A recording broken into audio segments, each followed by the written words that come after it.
పేదలు వర్సెస్ ధనికులు అనే అంశం సామాజిక, ఆర్థిక, మరియు వ్యక్తిగత జీవిత శైలుల మధ్య వ్యత్యాసాన్ని సూచిస్తుంది. ఇది వ్యక్తిగత ఆలోచనలు, అవకాశాలు, వనరులు, మరియు జీవన శైలిని ప్రతిపాదిస్తే సమాజంలో సమతావాదంపై చర్చను కూడా కలిగిస్తుంది. 1. ఆర్థిక పరిస్థితి. పేదలు నిత్యజీవన అవసరాలు తీర్చుకోవడంలో కూడా కష్టాలు పడతారు. వారి ఆదాయం చాలా తక్కువగా ఉంటుంది.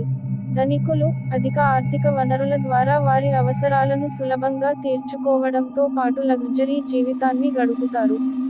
2. అవకాశాలు. పేదలు సరైన విద్య, ఆరోగ్యం, మరియు ఉపాధి అవకాశాల కొరత కలిగి ఉంటుంది. ధనికులు అధిక స్థాయిలో విద్య, సదుపాయాలు, మరియు అవకాశాలకు సులభంగా ప్రాప్యత ఉంటుంది. 3. ఆలోచన ధోరణి. పేదలు అవసరాలపై దృష్టి పెట్టి తక్షణ సమస్యల పరిష్కారంలో ఎక్కువగా ఉండే అవకాశం. ధనికులు భవిష్యత్తు కోసం పెట్టుబడులు పెట్టడం, దీర్ఘకాలిక ప్రణాళికలు రూపొందించడం. 4. జీవనశైలి. పేదలు సాధారణ జీవితాన్ని గడుపుతారు.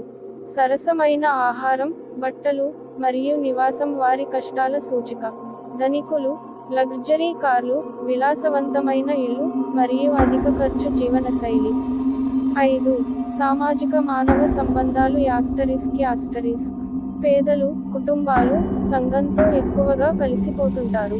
వారి సహాయం కోసం అర్థించే పరిస్థితి ఉంటుంది. ధనికులు వారి సొంత ప్రపంచం కలిగి ఉంటారు. కుటుంబంతో సమయం గడిపే అవకాశం తక్కువగా ఉండవచ్చు. 6. సంతోషం.